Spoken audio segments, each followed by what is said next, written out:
Bonjour à tous et bienvenue dans Waldorado. Nous sommes à Liège, en bordure de Meuse, pour découvrir la Grand Poste. Ce bâtiment qui date de 1896 a totalement été rénové, reconverti en un food market, un espace de coworking et plein d'autres choses que je vous invite à découvrir maintenant. Vous me suivez? C'est par là.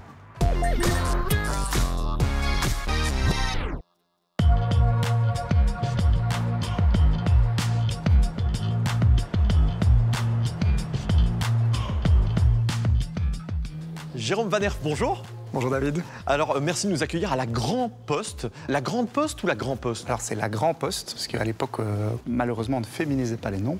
Et donc, comme on dit la grand-mère, la Grand-Place, on dit la Grand Poste. Et donc, on a gardé le nom parce que c'est un nom qui est dans le cœur de tous les Liégeois. Alors, les activités qu'on retrouve au sein de la Grand Poste, quelles sont-elles? L'objectif vraiment est de rassembler un écosystème d'entrepreneurs et d'acteurs dans le domaine du digital et de la nouvelle économie.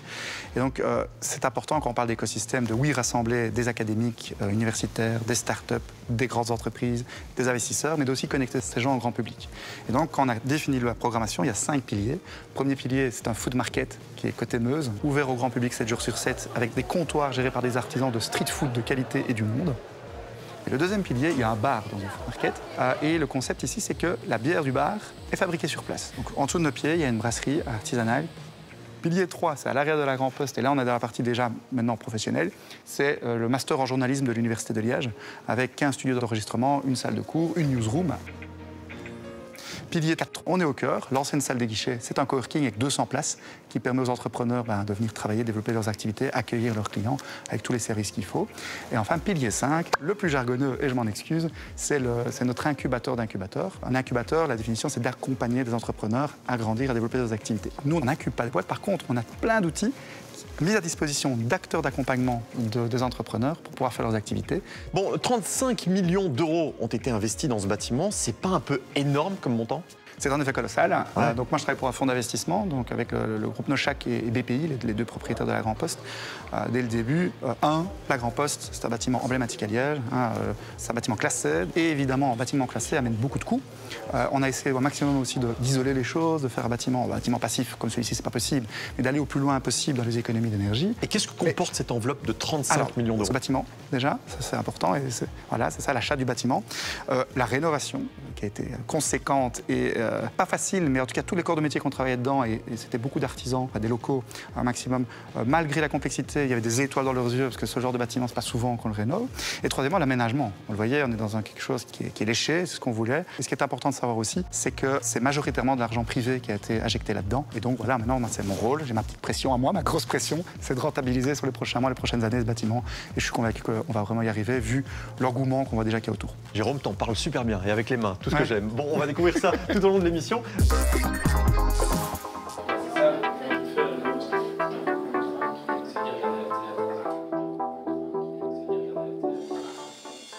Catherine Liégeois, bonjour. Bonjour. Merci de m'accueillir ici dans cet espace de coworking. Alors le coworking, c'est quoi? Un coworking, au départ, la première proposition, c'est un espace de travail partagé. Donc, c'est-à-dire que quand on est indépendant, porteur de projet, employé dans une entreprise, on a besoin d'un espace pour travailler. Et donc ici, au lieu de louer un espace pour soi tout seul, eh bien, on a un espace avec plein d'autres personnes. Donc ici, il y a évidemment des salles de réunion qui vont d'une place, parce que c'est là, on a parfois besoin de s'isoler. Ouais, c'est vrai. Ensuite, il y a des salles de 30 personnes. Il y a aussi des salons un peu plus techniques pour réaliser des podcasts, des green keys aussi. Alors, ça coûte combien, en fin de compte, de venir ici? Déjà, pour découvrir, ça coûte rien du tout. Je vous accueille avec grand plaisir pour se rendre compte de quoi on parle. Ensuite, on peut venir à la journée. C'est 30 € hors TVA à la journée. On peut prendre un abonnement 10 jours par mois.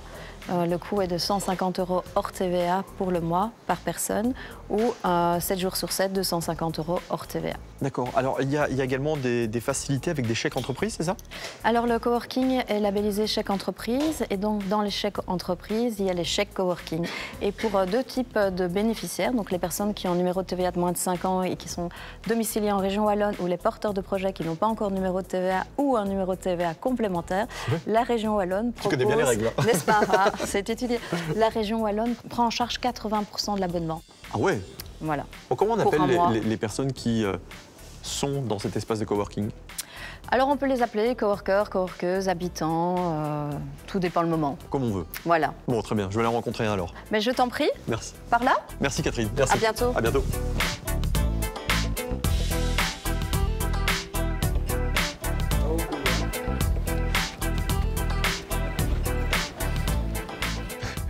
Bonjour le coworker. Bonjour. Ben Picard, c'est ça? Exact. CEO de Lean Square.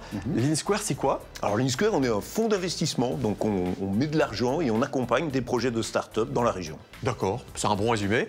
Dans quel style? Ce que j'appelle moi les start-up de la nouvelle économie, donc la nouvelle génération d'entrepreneurs, ceux qui veulent quelque part changer le monde en mieux. D'accord. Votre rôle au sein de Lean Square, c'est quoi? C'est rencontrer des gens? Le principal de notre temps, c'est évidemment de rencontrer des projets, d'écouter les projets, d'essayer de comprendre en quoi ça innove, en quoi c'est moderne, et puis éventuellement les accompagner, les investir. Et est-ce que vous êtes aidé par la Wallonie? Alors on investit à la fois de l'argent privé, mais aussi de l'argent public, et on fait partie du réseau Digital Wallonia. Et pourquoi s'être installé à la Grand Poste? Alors la Grand Poste, c'est le nouveau totem, hein, c'est l'expression consacrée, donc c'est surtout l'endroit où il y aura en tout cas bientôt plus de 400 personnes qui travaillent, et donc on croise des experts, des start-up, plein d'autres investisseurs, donc c'est the place to be, je dirais, pour un investisseur, et en tout cas pour rencontrer beaucoup de projets. Merci beaucoup Ben, t'en parles super bien.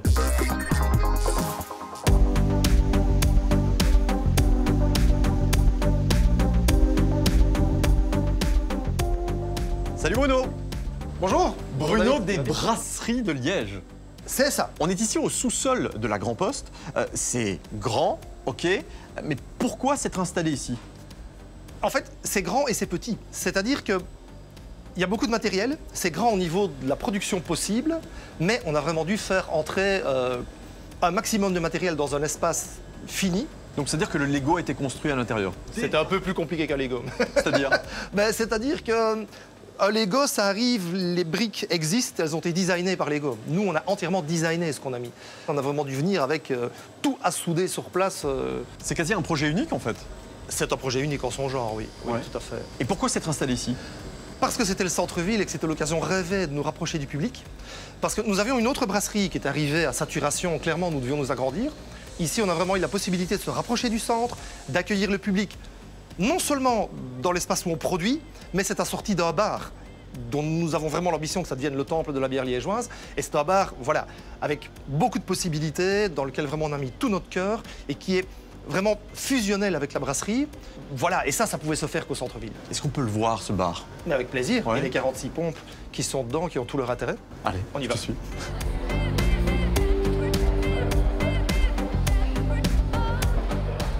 46 pompes, oui. Est-ce que c'est vraiment nécessaire? Oui. Tu peux m'expliquer pourquoi?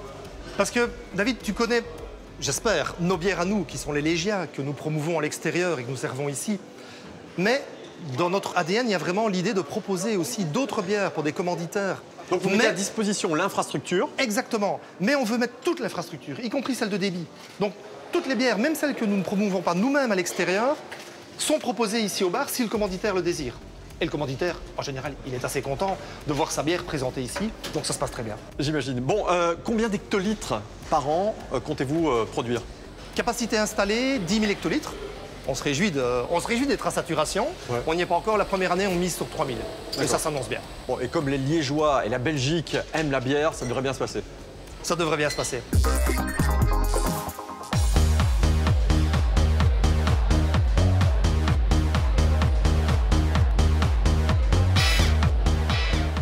Alors on passe du vin cette fois-ci à un food market. On est toujours à la Grand Poste avec une partie nourriture. Pourquoi? Parce que la Grand Poste, elle est dans le cœur de tous les Liégeois. Et pour nous, c'était vraiment important qu'une partie de cette Grand Poste, côté Meuse, soit rendue aux Liégeois pour qu'ils puissent venir manger un morceau, boire un verre avec ses collègues, sa famille, ses amis. Et donc, d'une certaine manière, redécouvrir la Grand Poste de l'époque. D'accord, donc cette partie, elle est ouverte au public, c'est ça? Tout à fait. De quelle heure à quelle heure? Alors, c'est ouvert 7 jours sur 7, la semaine de 11h à minuit et le week-end de 11h à 1h du matin. Ouais, parce que les gens qui nous regardent là se disent, bah, c'est un peu calme, oui, mais dans quelques heures, ça va grouiller de monde. C'est ça, c'est le matin, c'est pour ça qu'on boit un petit café pour le moment. Alors, il y a une brasserie, il y a un food market, mais il y a aussi un rooftop qui est en préparation. Tout à fait, donc le rooftop est prêt. Dans les prochaines semaines, on vous le promet, il va y avoir des premiers événements qui vont être organisés sur inscription, parce que c'est un espace quand même qui est au 2e étage ici, donc si on dit aux Liégeois, le rooftop est ouvert. Oui, donc, on veut y aller étape par étape, on veut d'abord vraiment bien que ce food market soit bien intégré et que les gens comprennent bien le concept qui est assez nouveau ici à Liège. Et ce rooftop, en effet, a un espace aussi fermé avec un bar, il y a un 2e bar à la Grand Poste, et aussi un 7e comptoir qui celui-là est plutôt quelque chose qui va tourner avec des concepts ceux-ci, mais également des chefs ou même des jeunes entrepreneurs qui veulent par exemple lancer leur concept food, mais ils vont se dire avant de lancer mon resto, je vais aller tester une semaine ou deux à la Grand Poste, je vais faire découvrir mes produits aux Liégeois et aux touristes, et on va voir si ça prend ou pas avant peut-être de faire un gros investissement dans un restaurant. J'ai cru comprendre qu'il y avait une partie universitaire, explique-moi. Tout à fait, donc c'était très important pour nous dès le début de travailler avec notre partenaire, l'Université de Liège. Le master en journalisme de l'université est à la Grand Poste avec 15 studios d'enregistrement, des studios radio, son, image, un studio télé, une salle de cours, une newsroom. C'est énorme. C'est énorme. Les étudiants ont vraiment... D'ailleurs, ils sont là depuis quelques semaines maintenant. Et je n'arrête pas de les croiser et ils ont une patate sourire comme ça en disant oh, on a des outils de fou pour devenir les futurs David Dedon. Et pour créer, c'est vraiment le but. Pour créer, tout à fait. D'avoir les outils nécessaires, ça permet de parfaire la créativité. Bon, les défis d'avenir, c'est quoi? C'est maintenant faire tourner ce paquebot, hein. C'est faire que tout fonctionne, que tout... On l'a expliqué, il y a beaucoup de choses qui ont du sens quand on est dedans et qu'on voit les liens entre les différents piliers. Mais expliquer vraiment, faire comprendre aux Liégeois, aux entrepreneurs, c'est quoi la Grand Poste, qu'est-ce qu'on peut y faire. Et on se réjouit vraiment avec l'équipe de la Grand Poste, c'est faire notre vrai métier, l'animer et faire qu'il se passe tout le temps quelque chose. Donc les grands défis d'avenir, c'est vraiment que le paquebot démarre et que ce soit un succès. On en est convaincu, mais on va vraiment y travailler pour que ce soit le cas. Tu m'as convaincu. Merci beaucoup. C'était une belle rencontre. Merci Jérôme.